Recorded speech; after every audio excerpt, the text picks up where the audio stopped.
Hello, everyone, and welcome to A Balanced Life with Dr. Jacquie here at Black Star Network. Each and every week, we are bringing you content that resonates with us in everyday life because oftentimes discovering how to stay balanced, how to get balanced, and how to remove things from our space that keeps us from being balanced can be a challenge. As we move into this holiday season, we're going to talk to some amazing and incredible human beings today. I am delighted to be joined by, you know her already, Terry Whit Bailey, Dr. Tierney, and we'll have special guests Rodney and Elena Hill. I am thrilled today that we're going to be talking about holidays. The holidays bring us this spirit of enjoyment, but oftentimes there's love, there's loss, and feeling as if we can, should, or maybe can't let go. Welcome in, everybody, and welcome to A Balanced Life. Hey, hello. I am so delighted that we are having this conversation today because, you know, when we think about the holidays, and I have to tell you, we barely got past Halloween, seeming as if Thanksgiving may or may not get any credit at all. And we've moved right into Christmas with the decorations and the music and everything. Let me start right off at the top. When it comes to being able to take all of that, how do you guys feel about just skipping right over November? We go from pumpkins to Christmas trees. Terry. No, absolutely not. In fact, when I think of November, all year, but when I think of November, we cannot forget the gratitude. We cannot forget Thanksgiving. I talk about it all the time. We have to make sure that we make time to be grateful for the things that we have. And so, no, I never skip over November. It's very important for me. I can understand that. Dr. Tierney. I wholeheartedly agree. I have a friend that's probably watching right now that's like, no, Christmas tree. But I get it. I get that Christmas is a very special time for a number of people and just the love that's in the air and everything that's around Christmas. But I completely agree with Dr. Bailey that we have to make sure that we're taking that pause to say thank you. You know, it's not just about the turkey. It's not just about stuffing ourselves with food. It's about taking that minute out of the 12 months of the year. This is the holiday where we are reminded to stop, to say thank you, and to be grateful for all that we already have and all that God has already done in our lives. Absolutely. Now, we're going to be joined today by Rodney and Elena Hill. But Elena is here now. You're going to learn more about her and her story and the incredible life that she's living. But Elena, talk to me about that. Did you do the whole decorate the yard and the pumpkins? Did you have little treaters come by? And then what are your thoughts and feelings related to how we just skip from one holiday and just totally miss another? I really think it's important that we learn how to be present in the moment while we're looking to what's coming up, being present in the moment. And while, yes, we weren't really big on trick-or-treaters or anything, November is a time for us to kind of prepare our hearts and minds, as the other guest said, certainly reflecting on what we're thankful for, but really preparing ourselves for what is ahead and enjoying what we have now, and especially if a heavy heart is what's ahead.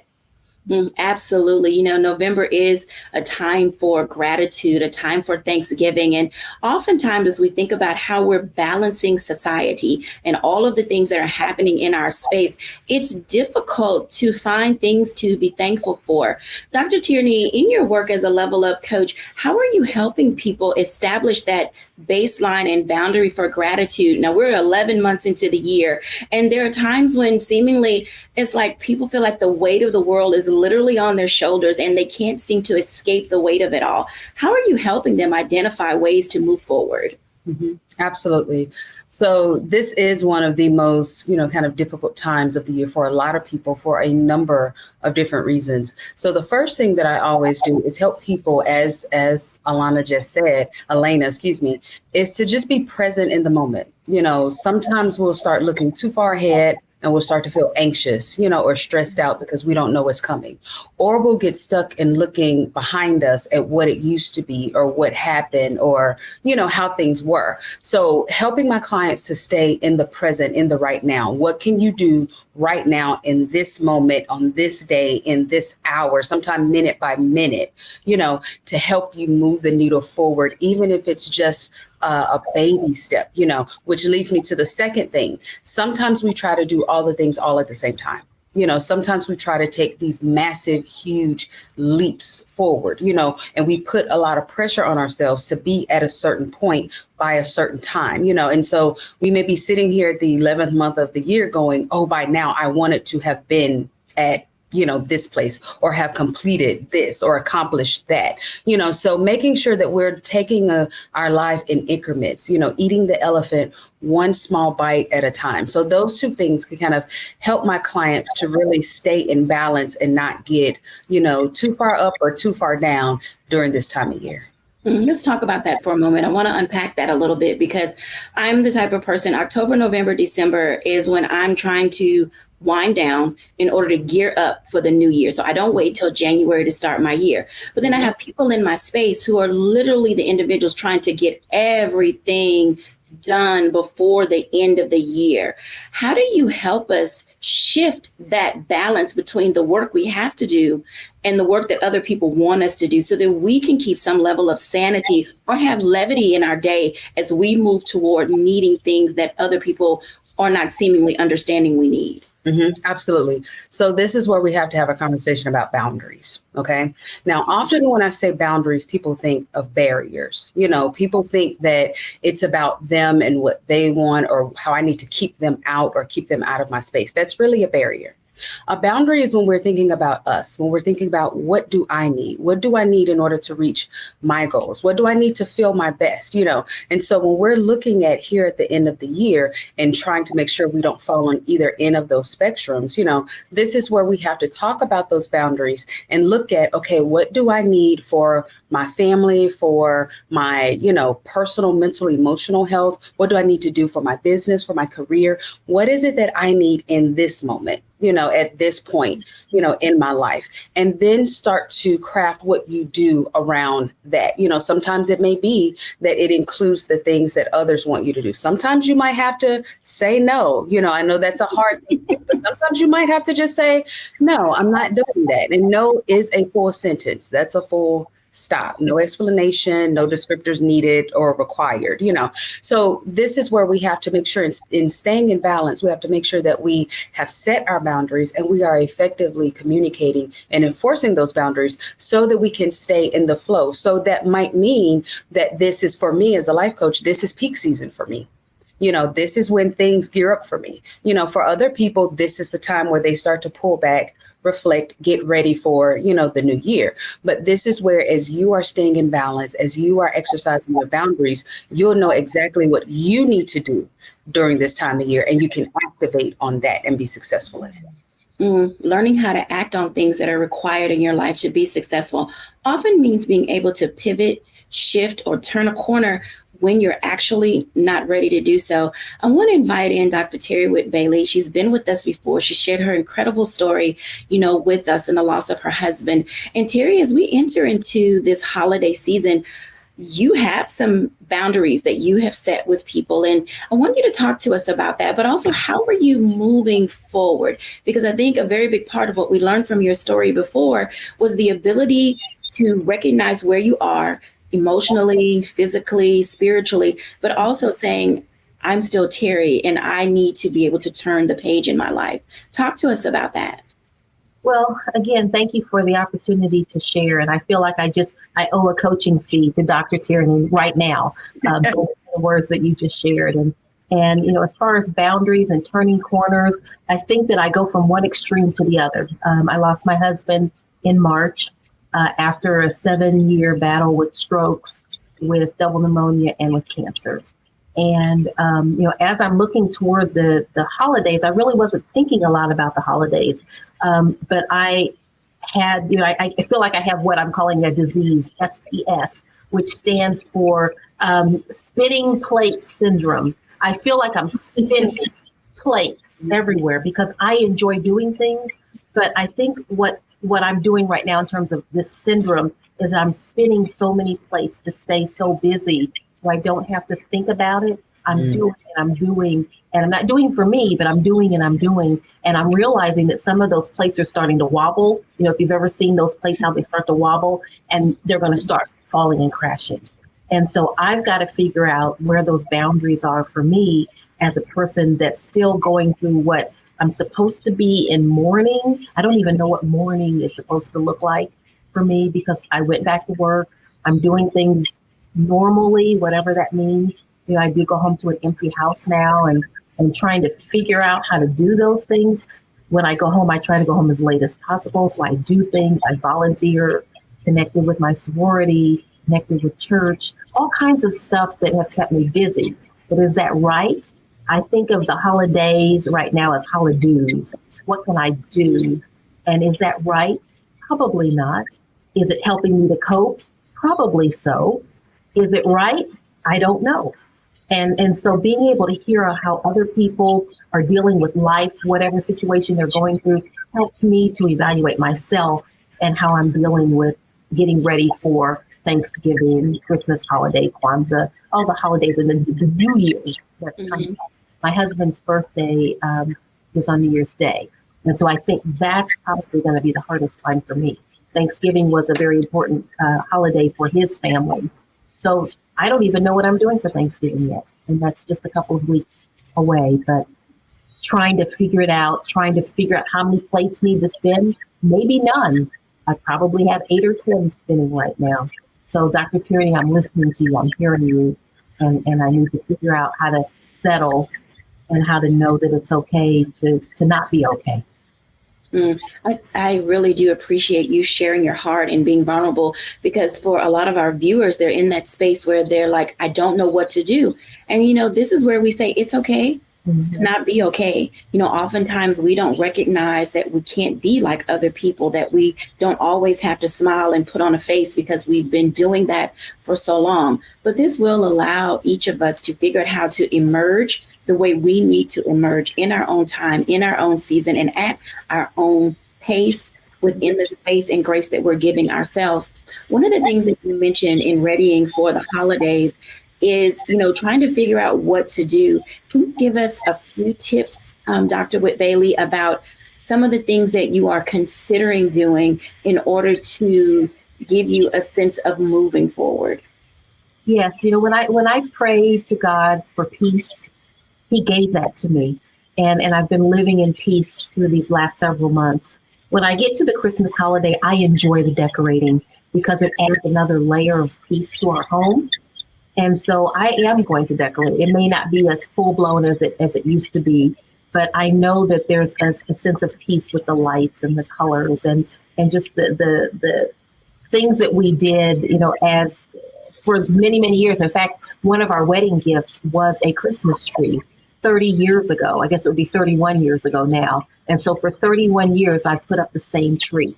And so I probably will put up the same tree, maybe not the other trees, but that one tree I probably will still put up. Now, how easy will that be? Probably not very easy, but I'm going to do it because I think I need to do that. And I think it will be part of a healing process for me and for our family. Thank you for sharing. Okay, so I'm going to take a break and I'm going to grab some tissue because it's time to take a break. And Terry, I have to tell you, I appreciate you so much for being able to be here as we go through these holidays and we go through these seasons, because it is this level of transparency and vulnerability that allows people to see that we are all still human. Yeah, we're doing this show. Yeah, we've got work. Yeah, we have family, we have friends, but individually, we have our own story, our own journey, and our own testimony. Thank you, Dr. Terry. When we come back after the break, we're going to meet a family who has been through several layers of loss. And, you know, I know y'all go ahead and at me. I'm perfectly okay with that. But when we come back after the break, we're going to talk about how do you manage life dealing with loss as you go through the holidays. We'll be back after the break.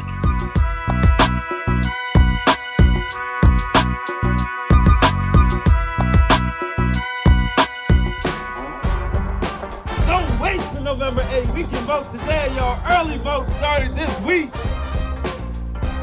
We're on Savannah State University's campus. We will be dorm storming today, giving out treats for everyone. We hope to see everyone at the polls when it comes to November. If you believe we got power, let them know. Make some noise. Put a fist up. I need to see a fist in the air because we got power. Come on, you put it up. Come get your shirt. We're out here in the streets of Savannah, Georgia, James, do not forget to go vote. I got you. If we vote the right people in, we can make a change. We can get these resources in our community. I am a woman, and it is important that we have the say-so of what we want to do with our bodies. We're concentrating on entrepreneurism, providing young people with resources and training that they need in order to change their trajectories. We want Black down. Democracy is on the ballot. Voting rights is on the ballot. Voting suppression is on the ballot. I am most passionate about those three combined because they all impact each other. Savannah is my home. I care about my community, and I care about representation in my community.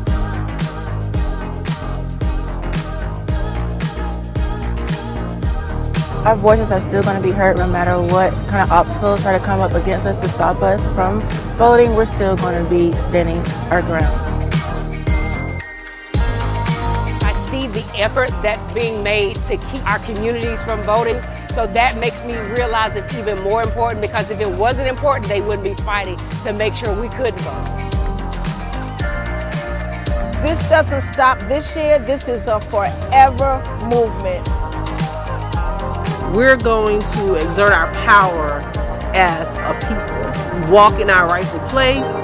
We're going to change our communities, fight for our communities, and build our communities.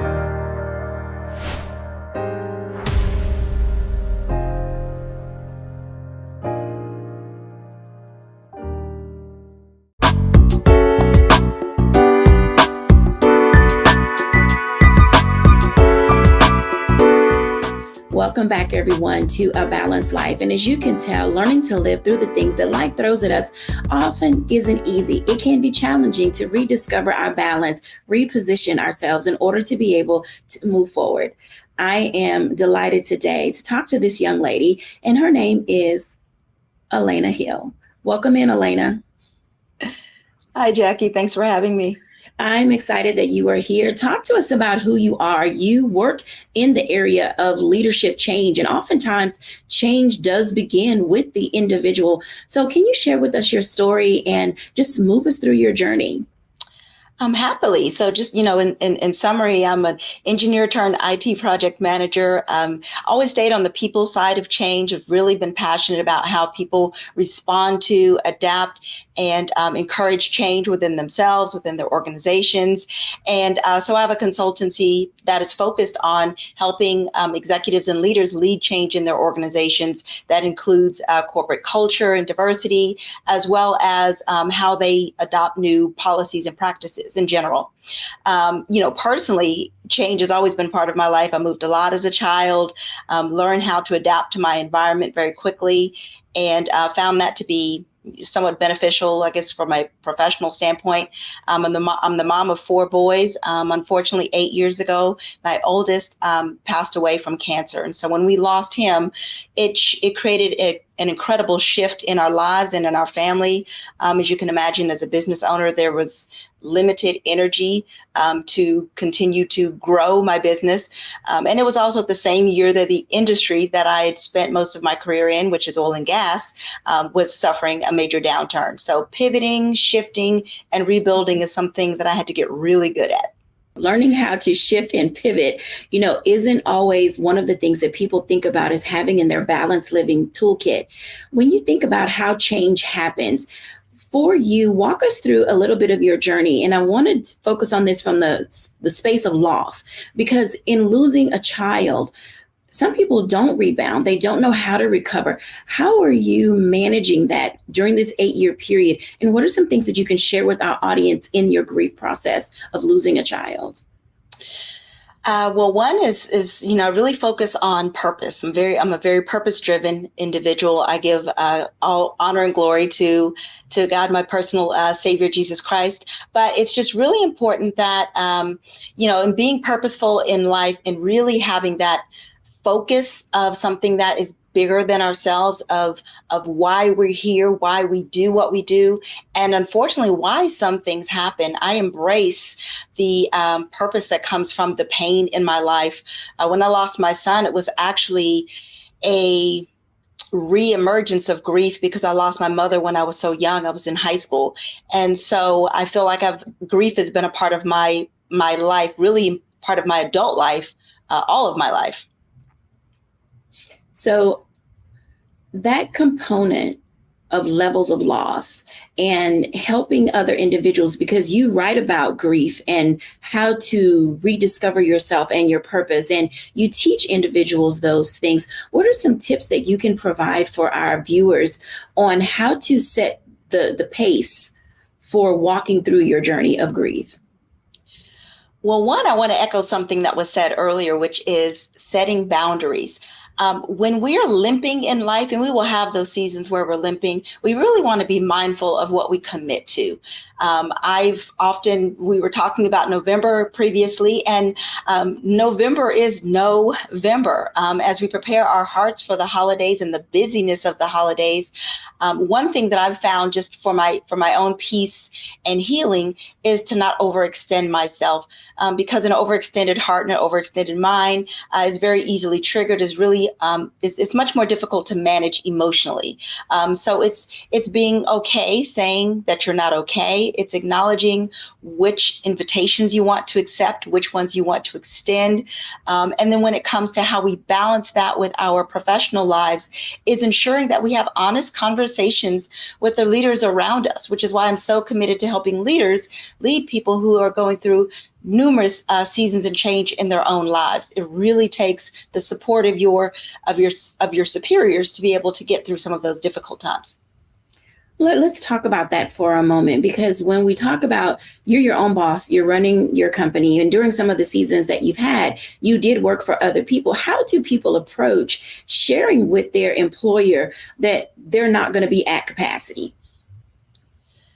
Well, one is I actually encourage employers to initiate those conversations, because the employee, as you mentioned, might not feel quite comfortable. I think it's really incumbent upon leadership to be empathetic and to, acknowledge things that are going on around them.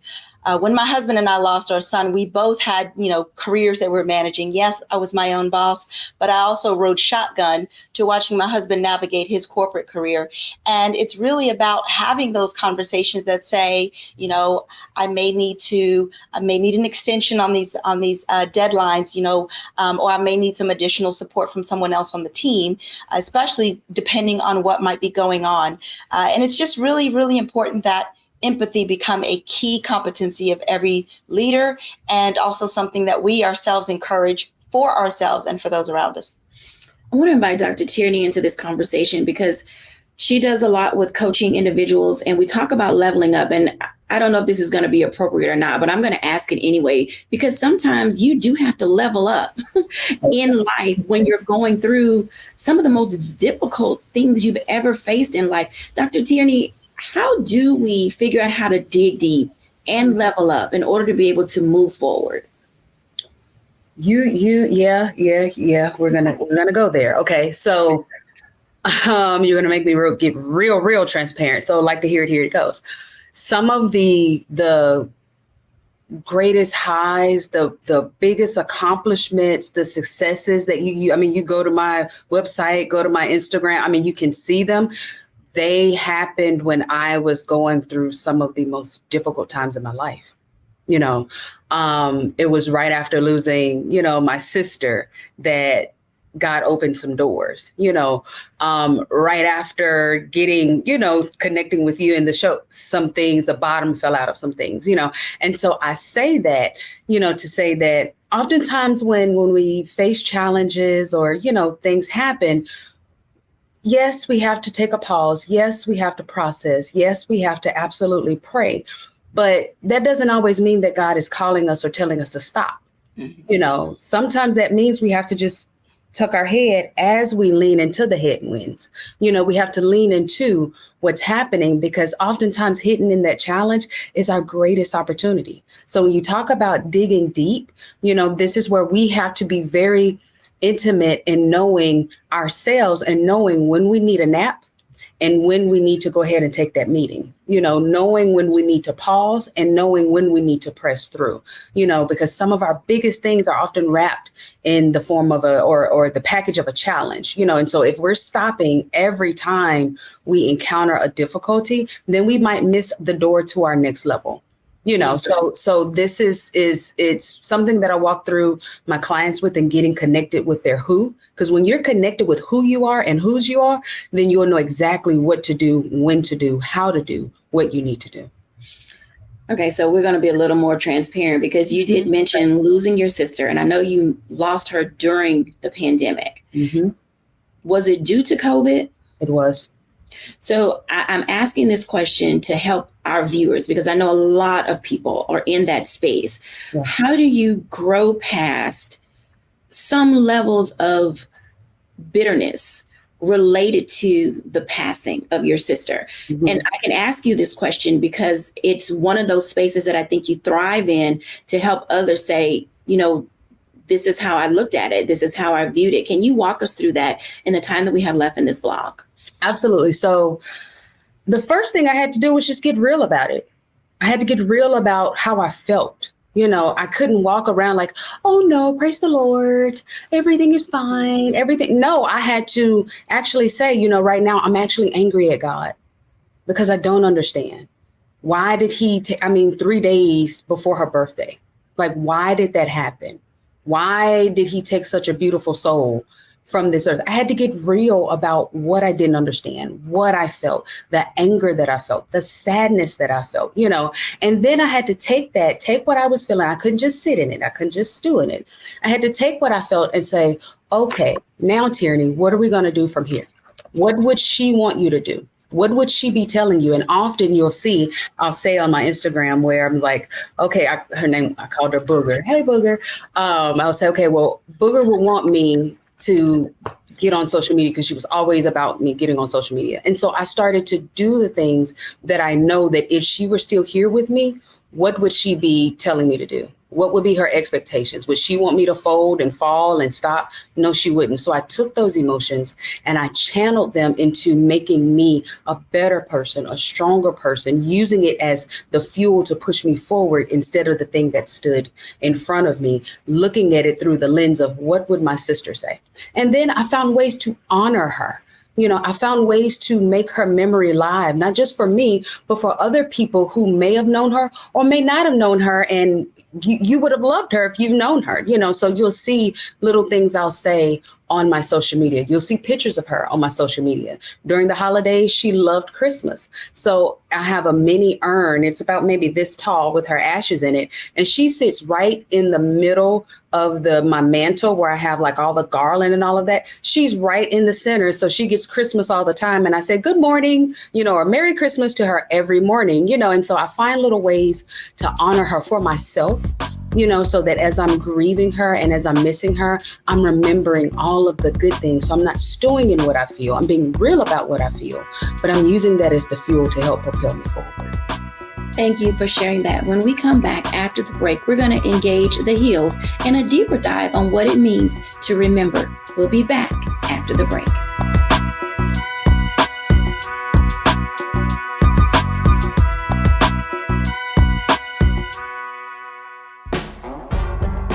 Don't wait till November 8th. We can vote today. Your early vote started this week.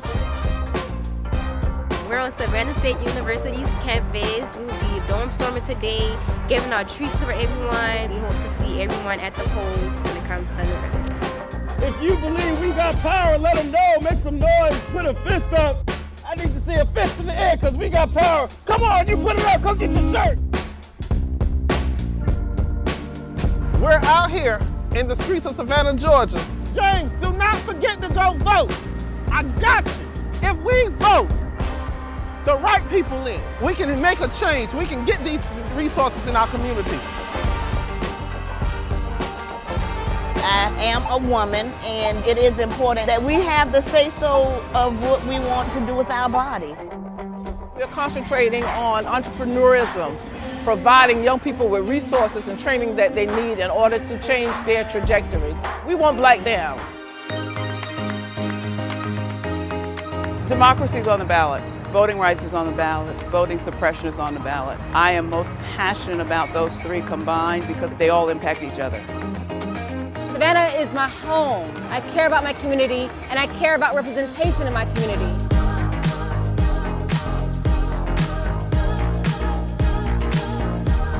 Our voices are still going to be heard no matter what kind of obstacles try to come up against us to stop us from voting. We're still going to be standing our ground.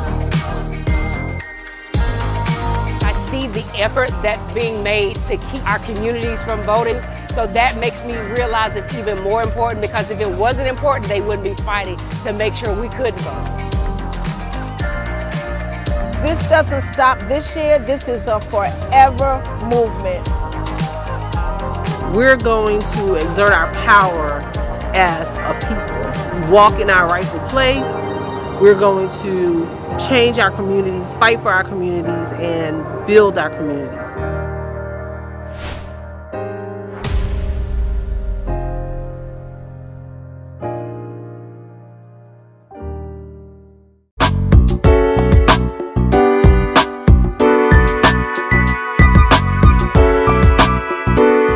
Hey everybody, and welcome back to A Balanced Life. As you can tell, learning to live through the holidays when we're in a state of grief oftentimes does throw us off being able to be balanced. And as you've heard, being able to remember our loved ones is a very important part of being able to move our lives forward. We're joined now by the Hills, and I'm excited for both of them to share their story with us about how they remember and honor their son. Hey, Hill family. Hey, Dr. Jacquie.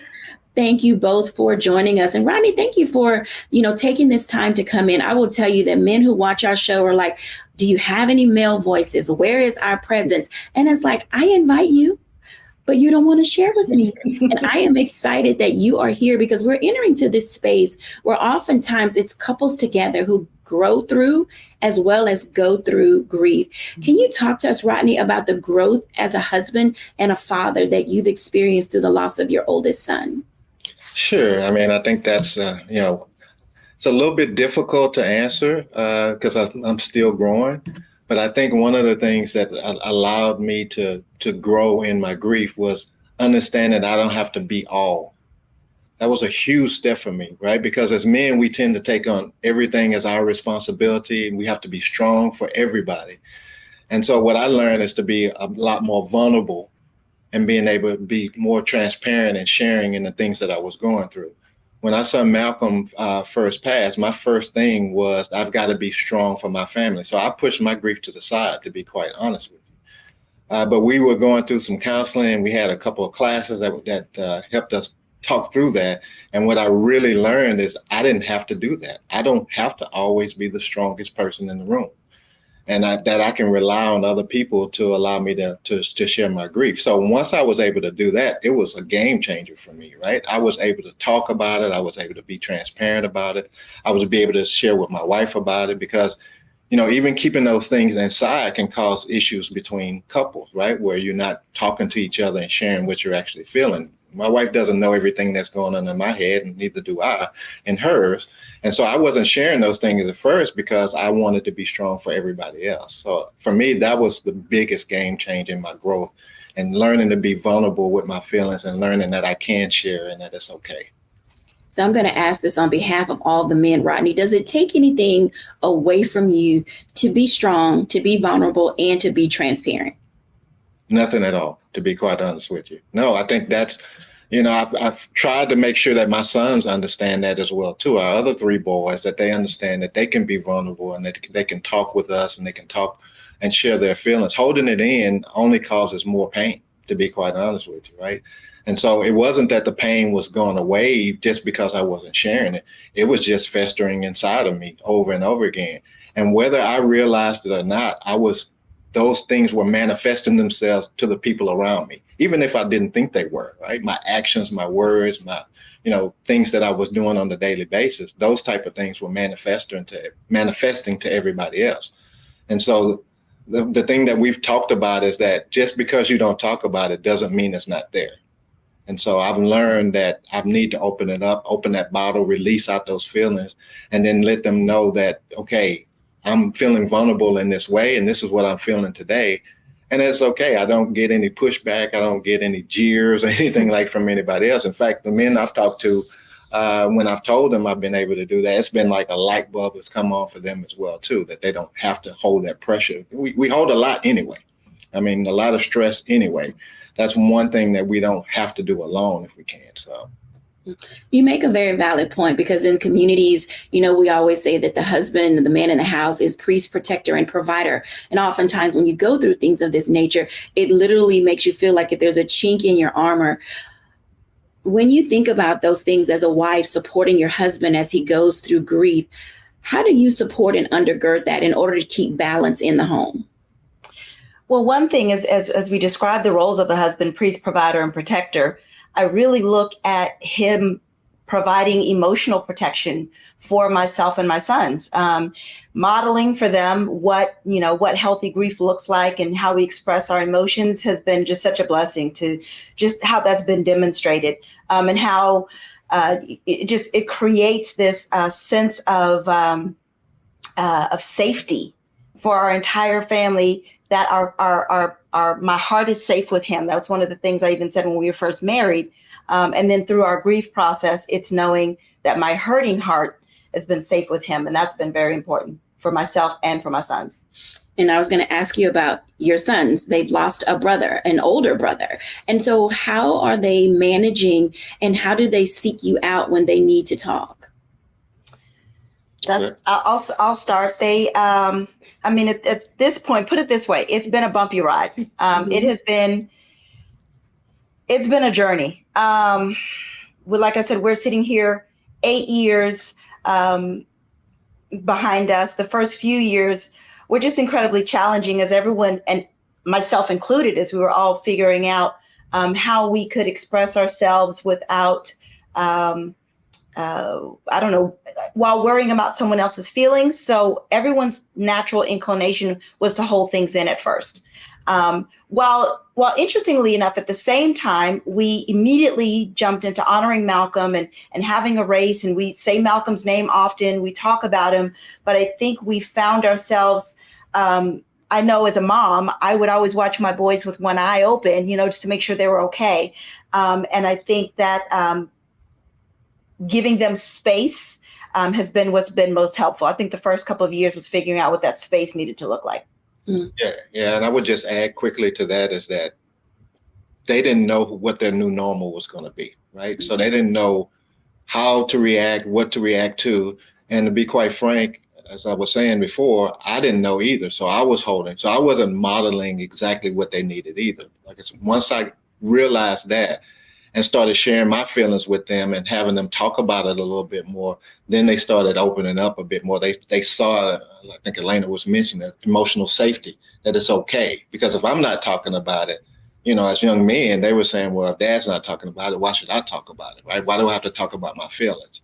And so I learned that I needed to model that for them as well, too, because the same things that were festering and manifesting in me were doing the same thing to them as well, too. So we were all trying to figure out kind of our new normal and how do we move on from here, our new spaces, our new feelings, our new emotions, et cetera.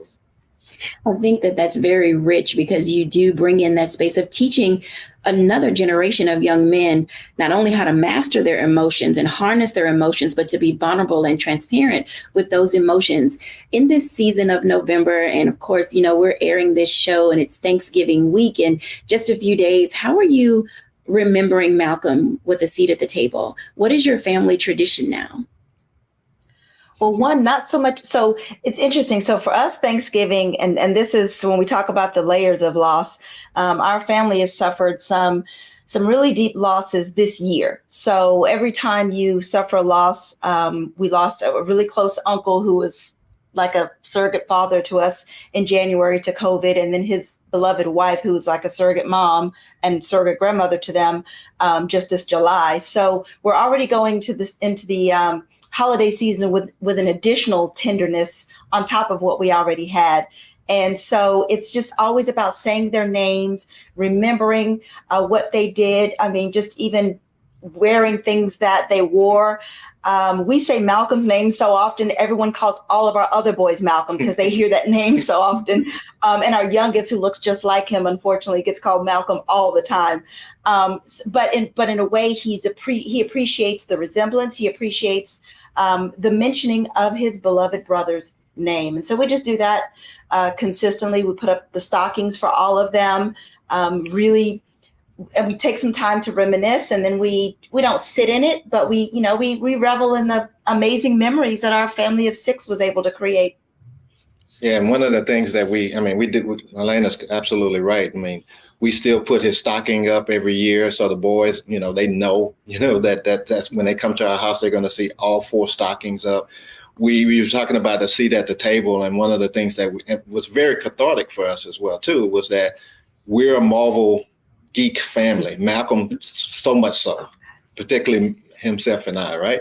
And so after he passed, there was a new movie coming up because we used to go to the movies all the time together. And so one of the things that we did, we literally had a seat at the table. We bought an extra ticket for him when we went to the first time as a family without him to see a Marvel movie. And it was emotional, and it was, but it really helped our boys to say, he's still here with us, right? Mm-hmm. And so we don't do that all the time, but every so often, we will kind of have a seat at the table and maybe, buy a seat just so nobody can sit in it if we're all together. Or even when we were eating dinner the other night, we had a seat open for him. We were celebrating one of our son's birthdays. So we do those type of things as well, too. But I think the most important one is just to make sure that we keep mentioning his name so that he's not forgotten. If I can add something just really quickly, when we first lost Malcolm, one of the first conversations that we had, I don't remember who started it, but was, what are we going to say when people ask us how many sons we have? I mean, we've 4 boys. It's, the Hills have 4 boys. And we both just looked at each other and says, 4 boys. I mean, we still have 4 boys. And I changed the order in which I start the conversation because I don't want to lead with that. But we always mention, Malcolm, and he's our son that's waiting for us on the other side of heaven. Yeah. I think that this conversation, as you mentioned, Rodney, is cathartic in the sense that it allows other people to say, I don't always have to grapple with grief. I think I hear that phrase together so often, grappling, I'm struggling, I'm wrestling. And I know this isn't easy, but the two of you have an ease about you when you talk about it. And so our audience, I'm going to ask you both this question. At what point did you know, and I know you're not fully healed, but there's a point where you get to talking about grief and loss without just breaking down all over the place every time. When did that kick in for you guys? I'll put it this way, not fast enough for me according to my timeline. And that's something that I really had to pray about. Is I tried to create this self-imposed deadline that says, by this day, I'll be okay. I won't fall apart. And the reality is, and I'll answer honestly, Dr. Jacquie, today's a good day. His birthday is in March. I may struggle more to have that conversation on that particular day. And I've learned to not measure how heavy emotions are and just to accept that they are, to accept those waves come unpredictably at times when I don't want them to. To that point, when did the waves lessen? I would say probably about 3 years ago is when they lessened, but the waves still come. Yeah, and I think the biggest thing for me was you talked about grappling with grief. I kept grappling with the why. Mm-hmm. Why now? Why him? Why, at this point, right? Why did it have to happen? And I think once I stopped grappling with the why, right? Because I don't know exactly why, right? God has a plan for each and every one of us. So once I stopped grappling with the why, I was able to talk about him, without the waves overcoming me every time. Like Elena said, it gets tough around, the day that he passed. It gets a little tough around his birthday. It gets tough. We see things that people are doing that we say, Malcolm would have loved to do this if he'd have still been here. It gets tough those days, but not as much as it used to because I was always grappling with why, and I couldn't get the why out of my head. So every time I talked about his name, I would always start with, why did this have to happen? And those waves would just rush over me because I was like, why now?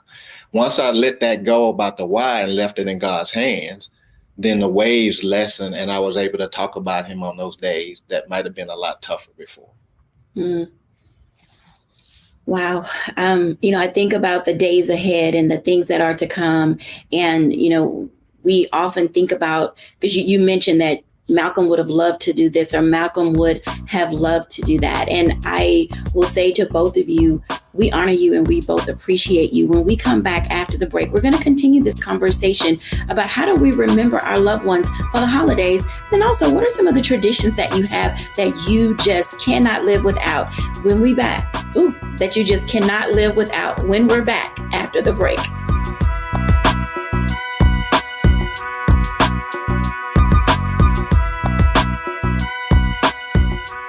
When you talk about blackness and what happens in Black culture, we're about covering these things that matter to us, speaking to our issues and concerns. This is a genuine people-powered movement. There's a lot of stuff that we're not getting. You get it, and you spread the word. We wish to plead our own cause.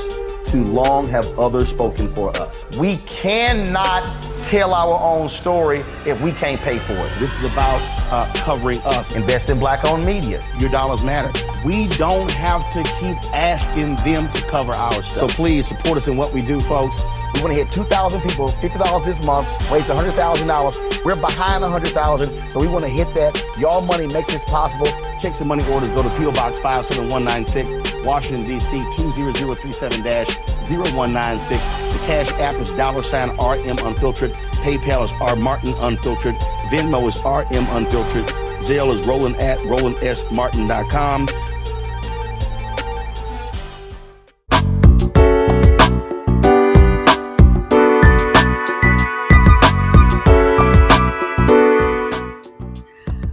Welcome back, everyone, to A Balanced Life. And I know that these segments have been heavy, but honestly, healing begins with remembering.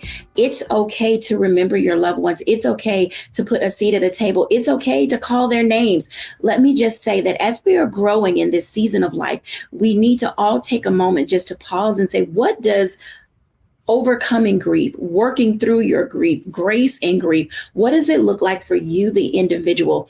I want to invite everybody back in, because as we are, just 2 days away from Thanksgiving, and we are talking about some of the things that we are going to be experiencing, I would love to hear, what are some of the traditions that you all have for the holidays? What are your favorite foods? What won't you take? What don't you like? And how are you preparing, to engage in this festive season of gratitude? Welcome back, everyone. There's something about Thanksgiving that it's the smells. Like when I walk into a store now, it's the cinnamon sticks, and when I see all of the people with the recipes, and heaven forbid I spend any more time in Costco with them passing out these little cups of things I ought to try, for the holidays. How are you all preparing, for the holidays? And, I'll start with you, Dr. Cheer. What are some of your favorite foods during the holidays?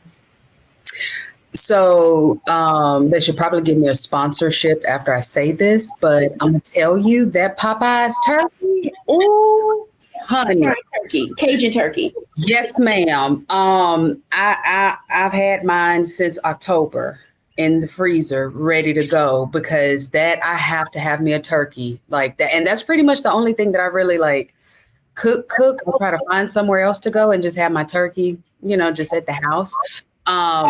But outside of that Popeye's turkey, Popeye's fried, that Cajun turkey, I really don't have a lot of big traditions for Thanksgiving. I try to just make sure that I'm taking a beat to really be grateful and thankful. And really the whole November, I love, Elena, what you said about November. I'm actually going to borrow that. And I also love what you said, Dr. Bailey, about the holidays and not the holidays. And so one of the things that I always try to make sure, around Thanksgiving, I don't put a lot of stress on myself around Thanksgiving. That's why I just, give me my turkey and I'm good. I don't really make a big production out of it, because that's my time to really sit, decompress, be thankful, be grateful, and eat my turkey. Okay, eat your turkey. Yeah. Dr. Bailey. We're going to have to share that sponsorship. Yes. That Popeye's turkey the last 2 years, yes, that Popeye's turkey, there's nothing like it. Nothing like it. Our tradition, though, was the day after Thanksgiving, because for the last 30 years, I would make omelets with the turkey or the ham or whatever we had. I would always make an omelet on the morning after Thanksgiving, as well as the morning after Christmas. And so that's what we always looked forward to, is having brunch or breakfast the day after. I'll probably still do that. But that is our tradition. It's the day after. The Hills.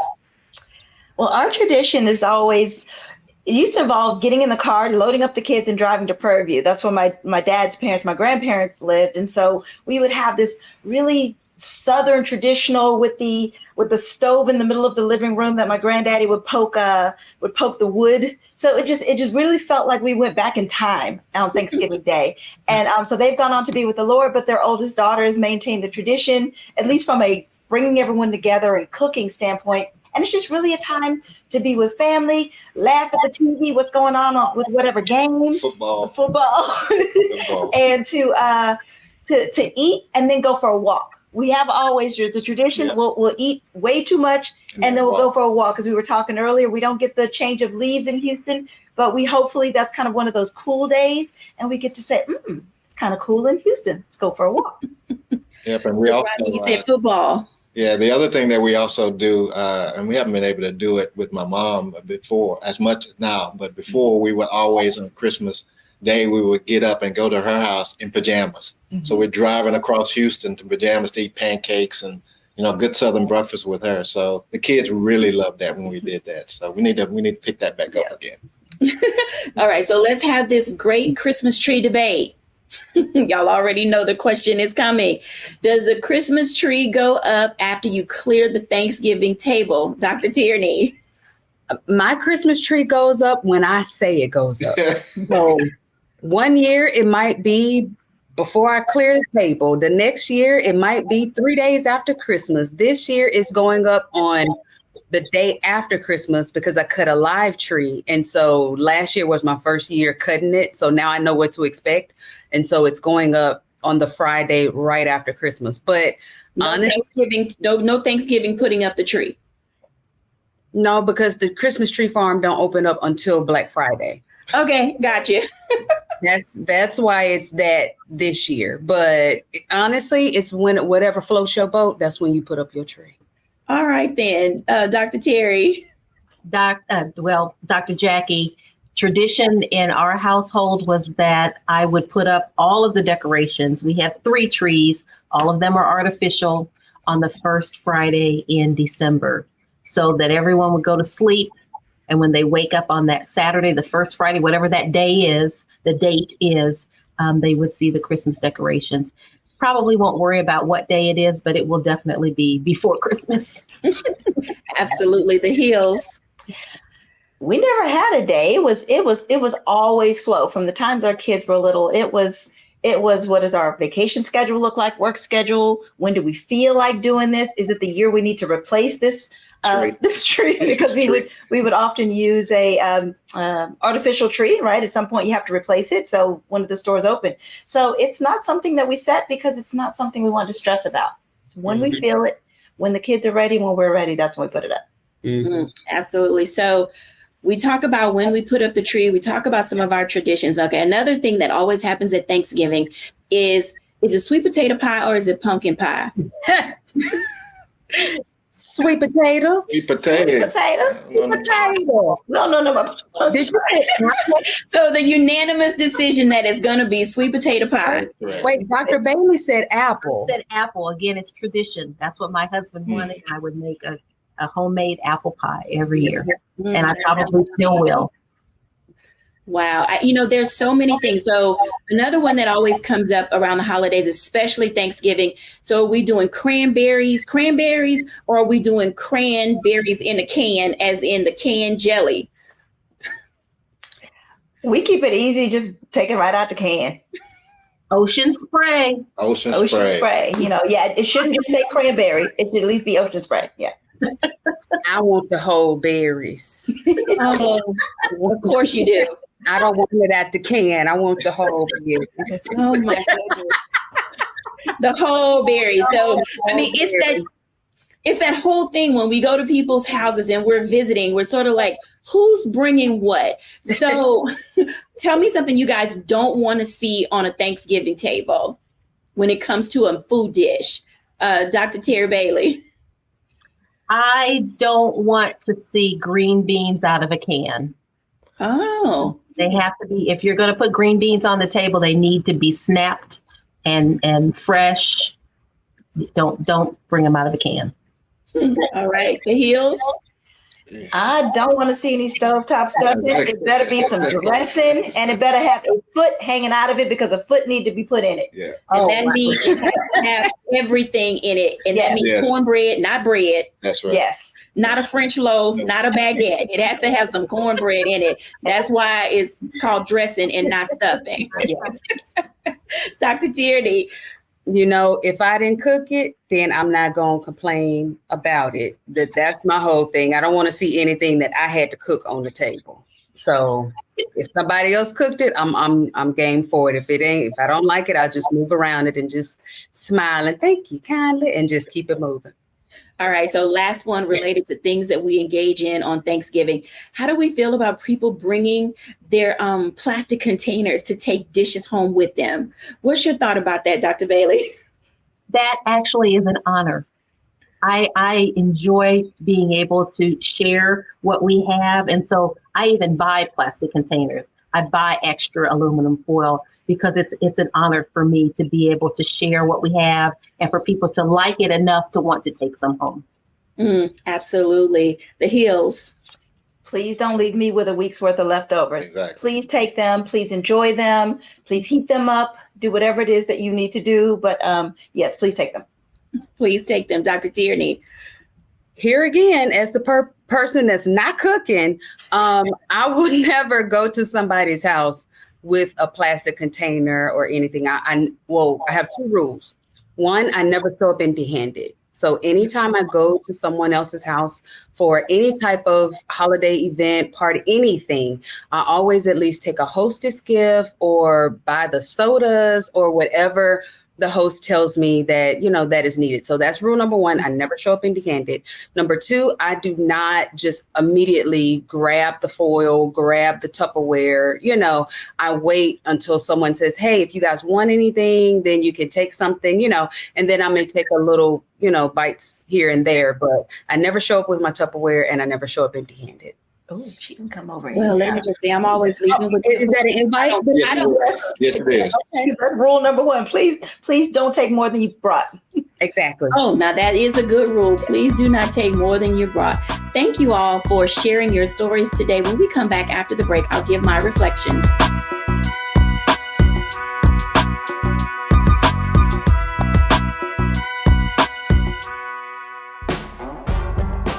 Don't wait till November 8th. We can vote today. Your early vote started this week.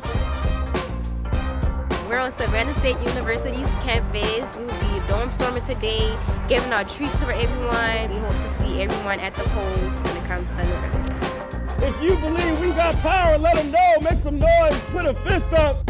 I need to see a fist in the air because we got power. Come on, you put it up. Come get your shirt. We're out here in the streets of Savannah, Georgia. James, do not forget to go vote. I got you. If we vote the right people in, we can make a change. We can get these resources in our community. I am a woman, and it is important that we have the say-so of what we want to do with our bodies. We're concentrating on entrepreneurism, providing young people with resources and training that they need in order to change their trajectories. We won't black down. Democracy is on the ballot. Voting rights is on the ballot. Voting suppression is on the ballot. I am most passionate about those three combined because they all impact each other. Savannah is my home. I care about my community, and I care about representation in my community.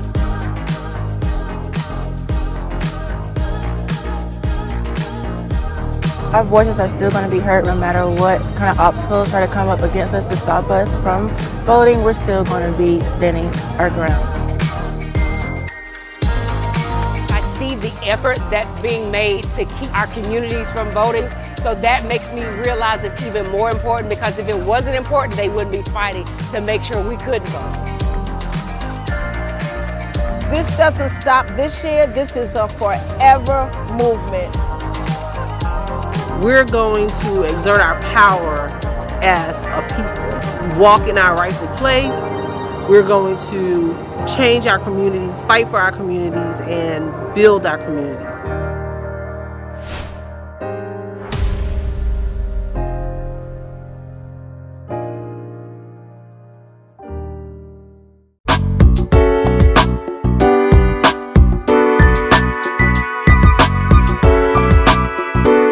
Welcome back, everyone, to A Balanced Life. And as you can tell, the holidays, especially Thanksgiving, are filled with love, laughter, and even though we've experienced varying degrees of loss, there are ways for us to still show up and be engaged with everyone. I know that as you are experiencing the holidays and you're trying to figure out what you're going to bring, you guys have heard a few tips of things of your do's and your don'ts for the holidays. I hope that something that we have said here today will give you that space to get out and go visit your family and friends. Don't show up empty-handed. Only take what you can use. But most importantly, give yourself grace this holiday season to just emerge how you need to in order to keep living a balanced and fulfilled life. Thank you all for watching. Bye now.